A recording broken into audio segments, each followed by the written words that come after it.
Vamos a conversar ahora con Enrique Urquidi, vocero de la bancada de diputados Comunidad Ciudadana de Bolivia. Diputado Urquidi, buenas noches. Bienvenido a RPP. Lo saludamos desde Perú. Muy buenas noches, Jorge.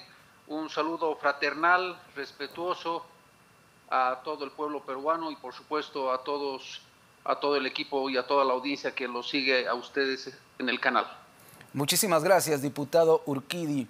El diputado boliviano Ramiro Venegas ha tenido unas palabras realmente deplorables dirigidas hacia la presidenta Dina Boluarte. La ha calificado de usurpadora, en fin, ya ha utilizado frases realmente chocantes para nosotros los peruanos.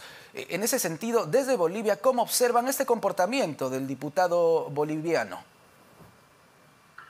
Por supuesto que inadmisible, reprochable, totalmente censurable que una autoridad nacional, que un diputado nacional de la Asamblea Legislativa Plurinacional se refiera con esos calificativos a una presidenta constitucional de un vecino país. Nosotros, desde la Alianza Comunidad Ciudadana, rechazamos estas aseveraciones y esta falta de respeto a una primera dignataria de un país hermano como el Perú.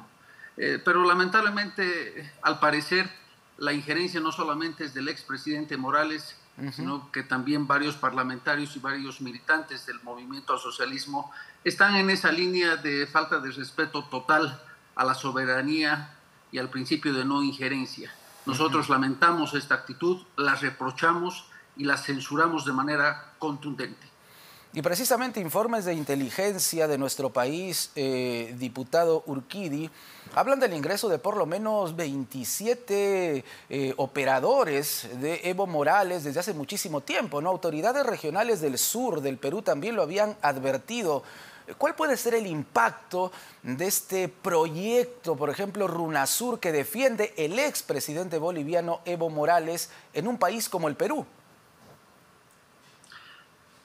Habrá que ver cuáles son las consecuencias, pero lo que sí está claro es de que el expresidente Morales pretende exportar de manera fracasada un proyecto político que ha aplicado aquí en Bolivia y que se ha visto después de 16 años que ha fracasado y que es un proyecto político que lamentablemente lo único que ha hecho es ahondar la polarización entre los bolivianos, ahondar las diferencias y generar una suerte de confrontación y de división. Ese es el legado de Evo Morales aquí en Bolivia. Y seguramente pretendió exportar este fallido proyecto de poder y este fallido proyecto político que en su momento se denominó el socialismo del siglo XXI al Perú y a otros países, lo cual, por supuesto, hemos visto que en el caso peruano le han puesto un alto a su acción y a su decisión de pretender interferir en cuestiones que estrictamente tienen que solucionar, discutir y debatir los peruanos en el marco de su soberanía. Y en ese sentido, diputado Urquidi, diversos voceros de izquierda quieren vender la idea de que Evo Morales ha sido un presidente exitoso, que ha cambiado a Bolivia para bien, que los números bolivianos son un ejemplo. ¿Esto es así? Esa es otra de las tantas mentiras sobre las cuales se ha construido el proyecto político del movimiento al socialismo y el liderazgo de Evo Morales. Un liderazgo que hoy estamos hablando de un liderazgo que ha entrado en decadencia, un liderazgo que ya no es un factor de cohesión al interior de su propio partido, el movimiento al socialismo, porque ahora Evo Morales se ha convertido no en parte de la solución, sino en parte de los problemas que tiene el país y que tiene el partido de gobierno.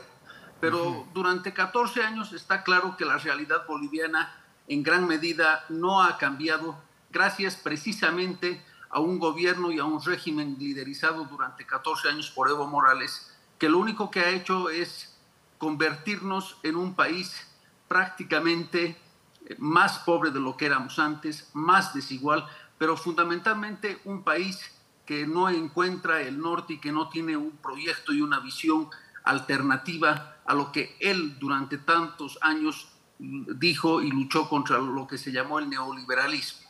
Hoy Bolivia y su realidad no ha cambiado mucho, seguimos siendo un país pobre, seguimos siendo un país que, de acuerdo a los estudios entendidos en la materia, de exportadores de gas, vamos a terminar siendo importadores de gas, y ese es uno de los grandes fracasos que le debemos a la gestión y al régimen de Evo Morales.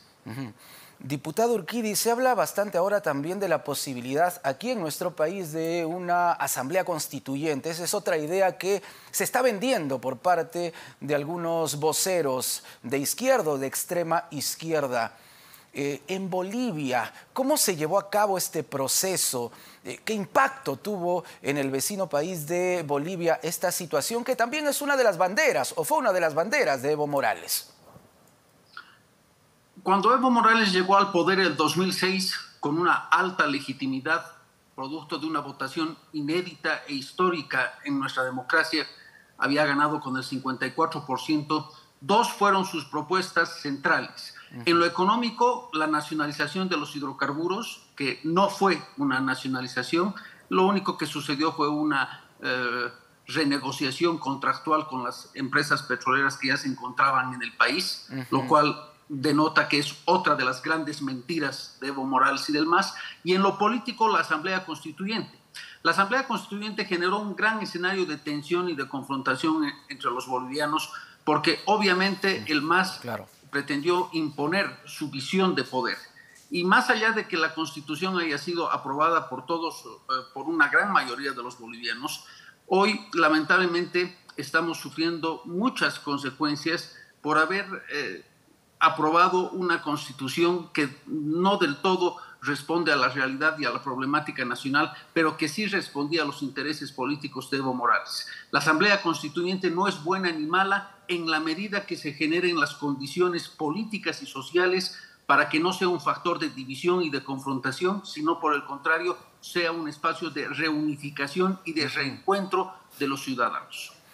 Claro, usted nos está pintando también un panorama de división en Bolivia muy similar al que tenemos en nuestro país. Hay un discurso de victimización que ha utilizado muchísimo el expresidente Pedro Castillo, una supuesta división o enfrentamiento entre ricos y pobres, en fin, entre gente que proviene del Ande y gente que viene de la costa. ¿Ese mismo discurso lo utilizó Evo Morales en Bolivia? Al parecer la receta que siguen este tipo de líderes es la misma. Evo Morales durante todo su gobierno y hasta el día de hoy sigue con esta suerte de estrategia de la victimización. Cuando llegó al poder, primero fue el argumento de que era el primer presidente indígena y de que nadie quería en Bolivia un presidente indígena, que por eso la derecha se estaba rearticulando para no permitir que su gobierno prospere.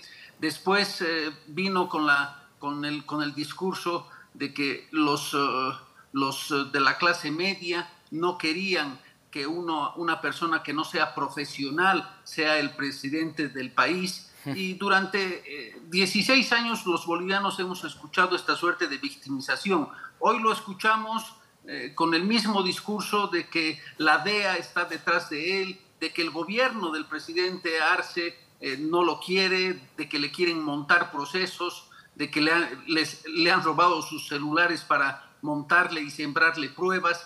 Es decir, la victimización es la marca y es la estrategia que este tipo de liderazgos ha tomado como línea política, y el caso boliviano, que nosotros lo hemos vivido de cerca con Evo Morales, es así de patético como seguramente en otros países. Sí, conocemos bastante bien ese discurso, diputado Urquidi, aquí en el Perú. Muchísimas gracias por este diálogo con RPP. Buenas noches. No, muy agradecido, querido Jorge, por el espacio, y un saludo nuevamente fraternal a todo el pueblo peruano. Gracias, buenas noches. Enrique Urquidi, vocero de la bancada de diputados Comunidad Ciudadana de Bolivia, aquí en Todo se sabe y en RPP Televisión.